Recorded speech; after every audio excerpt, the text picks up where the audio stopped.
যাদের জীবন বিলিয়ে দেওয়া এবং জীবন বাজি রেখে লড়াই করার কারণে আমরা এই মুক্তি পেয়েছি, জাতি হিসাবে চিরদিন আমরা তাদের কাছে কৃতজ্ঞ থাকব। আপনারা লক্ষ্য করেছেন জুলাই বিপ্লবের পরে 5ই আগস্ট রাতের বেলায় আমরা জাতিকে আহ্বান জানিয়েছিলাম, এই দেশ আমাদের, এদেশের জনগণ আমাদের, সুতরাং সবাই ধৈর্য ধরুন এবং শান্ত থাকুন। ব্যক্তিগত পর্যায়ে কেউ অবশ্যই প্রতিশোধ গ্রহণ করবেন না। যদি কেউ অপরাধী থাকে তার বিরুদ্ধে আইনের যথাযথ প্রক্রিয়া অনুসরণ করে আশ্রয় নেব আমরা, এবং তার বিচার বাংলার মাটিতে হতে হবে। আলহামদুলিল্লাহ, আফগানিস্তানে পরিবর্তন হয়েছে, তিউনিসিয়ায় হয়েছে, শ্রীলঙ্কায় হয়েছে। আমরা চোখের সামনে এই পরিবর্তনগুলো দেখেছি। পরিবর্তনের পরে ব্যাপক মেসাকার হয়, রক্তের বন্যা বয়ে যায়, সম্পদ ধ্বংস হয়, চতুর্দিকে বিশৃঙ্খলা দেখা দেয়। বাংলাদেশের জনগণ প্রমাণ করেছে সত্যিই তারা দেশপ্রেমের জন্য, তার কিছুই বলতে গেলে হয়নি। কিছু হলুদ মিডিয়া, বঙ্গরূপী কিছু দেশ, তারা এখানে অনেক কিছু আবিষ্কার করতে গিয়ে ব্যর্থ হয়ে মুখ থুবড়ে পড়েছে। হ্যাঁ, একেবারেই যে কিছু হয়নি তা আমরা বলিনি, কিন্তু যা হয়েছে তা আশঙ্কার তুলনায় কিছুই না। আর যেটা হয়েছে সেটা কোনো ধর্মীয় কারণে হয়নি, রাজনৈতিক দুর্বৃত্তদের উপর সব মানুষ সবর করতে পারে নাই, কেউ কেউ আক্রোশ মিটিয়েছে সামান্য, এরপরে এরা লজ্জিত হয়ে চুপ হয়ে গেছে। কিন্তু থেমে যায়নি, দফায় দফায় বিভিন্নভাবে তারা উৎপাত করে প্রিয় দেশটা যাতে দাঁড়াতে না পারে, কবর সোজা করে উঠতে না পারে, জাতি যাতে সামনে এগোতে না পারে, যুবকদের প্রত্যাশা যাতে পূরণ না হয়, শিশুরা যাতে ভালো মানুষ হয়ে সুনাগরিক হয়ে আগামীর দক্ষ নাগরিক এবং নেতা হয়ে গড়ে উঠতে না পারে, এই জন্য এই সমাজটাকে দফায় দফায় তারা অস্থির করার চেষ্টা করেছে। এখনো তারা এটা জারি রেখেছে, কিন্তু আল্লাহ তাআলার বড়ই মেহেরবানি, প্রত্যেকটি দফায় ওদের মুখে চুনকালি পড়েছে, ওরা ব্যর্থ হয়েছে।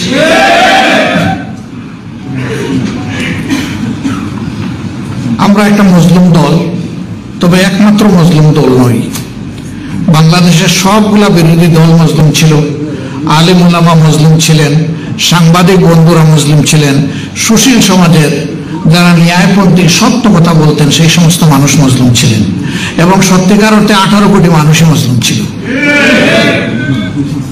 এরা বিভিন্নভাবে মানুষের উপর জুলুম করেছে, খুন করেছে, গুম করেছে, মামলা হামলা করেছে, বাড়িঘর বুলডোজার দিয়ে ভেঙে দিয়েছে। বাংলাদেশ জামাতে ইসলামের সবগুলা কার্যালয় কার্যত সেলগালা করে রেখেছে, নিবন্ধন আমাদের কেড়ে নিয়েছে, প্রতীক আমাদের খেয়ে ফেলেছে, শেষ পর্যন্ত দিশাহারা হয়ে আমাদেরকে নিষিদ্ধ ঘোষণা করেছে। এটা আর কারো ব্যাপারে, এগুলা শুধু আমাদের ব্যাপার। কিন্তু সেই আমরাই ডিসিশন নিলাম, আমরা এই দেশকে ভালোবাসি, আমাদের কোনো দাদার বাড়িও নাই, কোনো পিসির বাড়িও নাই, এই বাংলাদেশ আমাদের প্রিয় বাংলাদেশ, এবং দেশের বাইরে আমাদের কোনো বেগম পাড়াও নাই, তার প্রয়োজনও নাই। আল্লাহ তাআলা এখানে আমাদেরকে পয়দা করেছেন, এদেশের মানুষকে নিয়ে আমরা বাঁচতে চাই মর্যাদার সাথে। এই মর্যাদা হরণ করা হয়েছিল, ফিরিয়ে আনার জন্য লড়াকু সহযোদ্ধারাই কাজ করেছেন, ছাত্ররা ডাক দিয়েছে, কিন্তু সমাজের কোন শ্রেণী পেশা বাদ যায়নি। আমরা অগ্রাধিকার হিসাবে এই অভ্যুত্থান বিপ্লবের পরপরই আমরা ছুটে যাওয়ার চেষ্টা করেছি শহীদ পরিবারগুলোর কাছে, তাদেরকে সান্ত্বনা দিতে, তাদের পাশে দাঁড়ানোর সেই আকাঙ্ক্ষা ব্যক্ত করতে, এবং তাদেরকে সাহস যোগাতে যে ঘুরে দাঁড়াতে হবে, এই দেশকে গড়তে হবে। আপনার সন্তান, আপনার পিতা, আপনার স্বামী, আপনার ভাই, আপনার বোন, আপনার মেয়ে যারাই নিহত হয়েছেন জালিমের হাতে, তাদের নাম, তাদের রক্তগুলা প্রত্যেকটা ফোঁটা সোনার আকর হয়ে এই জাতির বুকে জ্বলজ্বল করবে ইনশাআল্লাহ। আপনারা ভেঙে পড়বেন না, আমরা আপনাদের সাথে আছি। এবং শুধু মুখের কথায় আমরা ছিড়া ভিজাতে চাইনি, আমাদের সামর্থ্য নিয়ে তাদের পাশে দাঁড়িয়েছি। কিন্তু একতার অর্থ এটি নয় যে সামান্য একটু সম্মানের সাথে তাদের হাতে কিছু তুলে দেওয়ার মাধ্যমে তাদের জীবনের সকল দুঃখ কষ্ট দূর হয়ে গেছে বা দূর হয়ে যাবে, এটা আমরা বিশ্বাস করি নাই। আমরা আমাদের নৈতিক দায়িত্বটাই কেবল পালন করার চেষ্টা করেছি। যারা আমাদের এইটুকু সুযোগ দিয়েছেন, আমরা তাদের কাছে কৃতজ্ঞ। একটি শহীদ পরিবার কাউকেই দেয়নি, আমাদেরকে প্রথমবার দেয়নি, দ্বিতীয়বার দেয়নি, তৃতীয়বারের সময় বলেছে আসেন। আমরা গিয়েছি, আমরা তাদের কাছে বিশেষভাবে ঋণী। সবগুলা পরিবারকে সামান্য একটু উপহার দেওয়ার সুযোগ পেয়েছি, পরিবারটি নিয়েনি।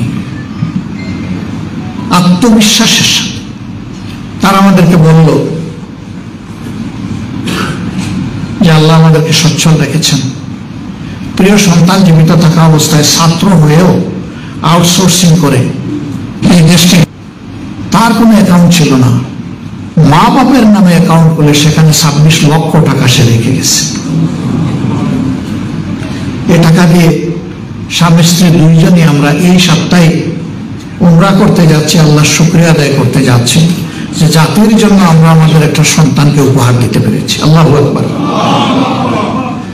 আপনারা এই উপহারটুকু যারা শহীদ হয়েছে তার মধ্যে সবচেয়ে গরিব পরিবার যেটা, তাদেরটাও তাদেরকে দিবেন, আমাদেরটাও তাদেরকে দেবেন। তাদের এই নৈতিক মূল্যবোধ, অন্য মানুষের প্রতি তাদের এই শ্রদ্ধা, ভালোবাসা আমাদের চোখের কোণা থেকে পানি পড়েছে যে মানবতা বেঁচে আছে, মরে যায়নি। এই পরিবারটা হচ্ছে শহীদ মীর মুগ্ধের পরিবার।